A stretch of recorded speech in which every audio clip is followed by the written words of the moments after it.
ये ध्यान रखिएगा। सत्ता में उसको बिठाइए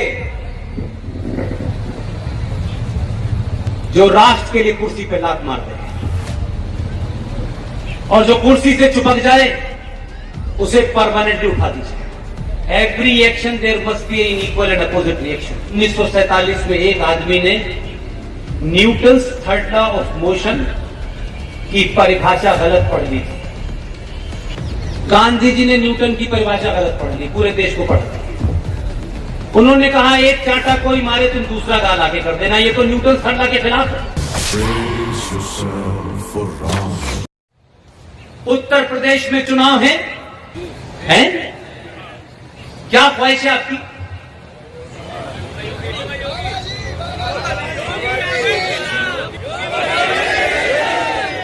ये ध्यान रखिएगा।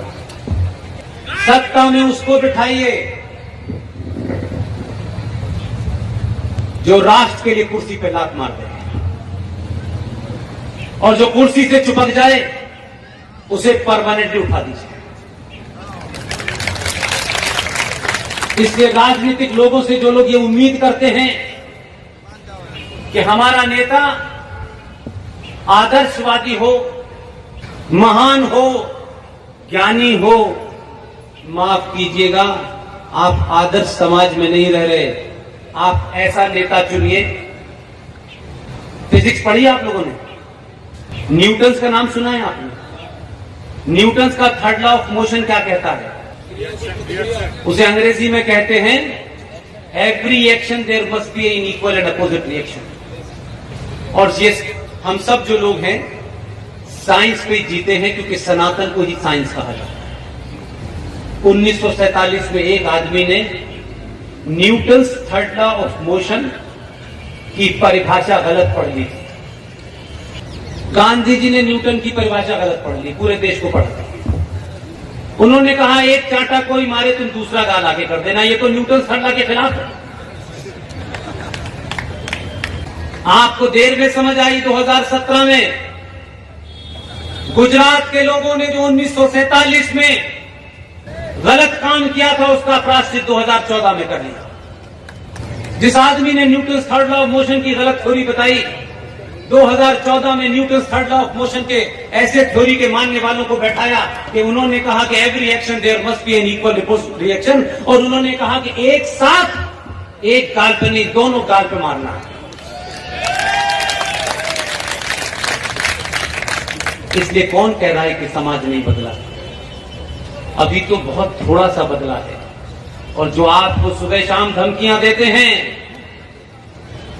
जो ऊंट की पीठ पे खड़े होकर खजूर तोड़ रहे थे,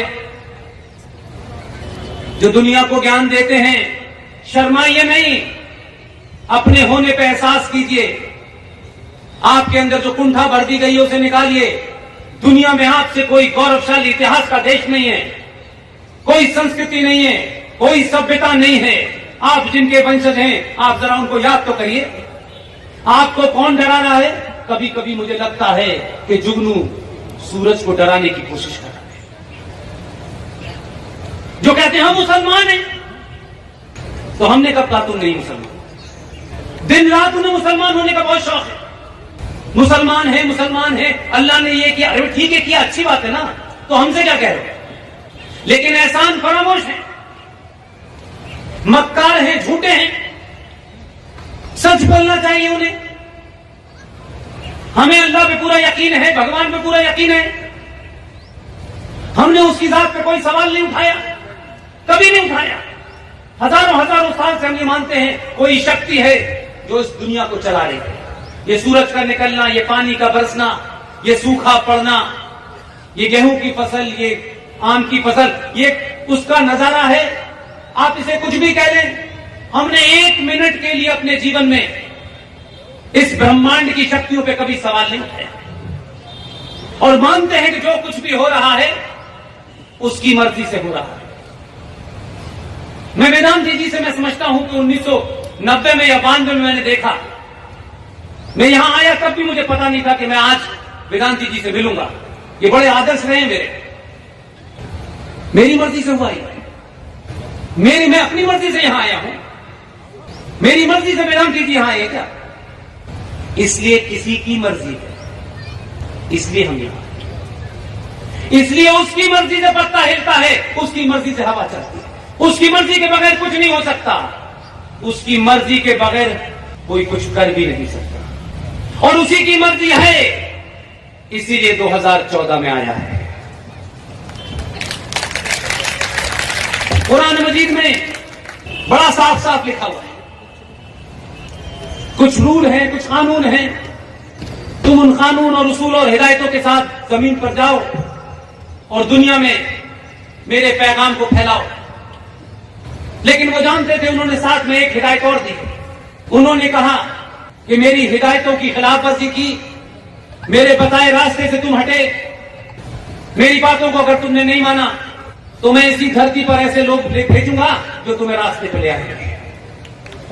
1400 साल के बाद उन्होंने कहा ये पूरी दुनिया में उत्पात मचा रहे हैं, ईमान से भटक गए हैं, फरेब मक्कारी मुनाफिकत इनके अंदर आ गई है, ये अल्लाह के नाम पे, मस्जिदों के नाम पे जमीनें घेर रहे हैं, ये कब्रों के नाम पे जमीनें घेर रहे हैं, इंसानियत को तार तार कर रहे हैं। उन्होंने 2014 में भेज दिया कि इन्हें सड़क से ढंग से लाइन पे आओ। वो उसी की मर्जी से आया है।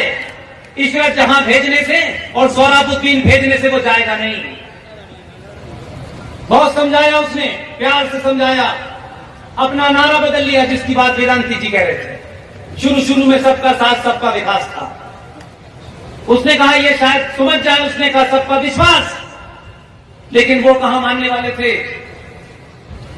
अल्लाह बहुत नाराज था, एक से काम नहीं चलेगा, 19 में दूसरा भेजो। उन्होंने निगाह गई, उन्होंने कहां अत्याचार सबसे ज्यादा हो रहा है, बेईमानी फरेब कहां हो रहा है। जिनका मुसल्लत ईमान था, कंप्लीट ईमान था, वो ईमान वाले बेईमान हो गए। उन्होंने कहा पूरी दुनिया में उत्पात बचा रहे हैं और हिंदुस्तान में एक ही सूबा है जो सबसे बड़ा है। उन्होंने कहा 2017 में यह भी भेजो।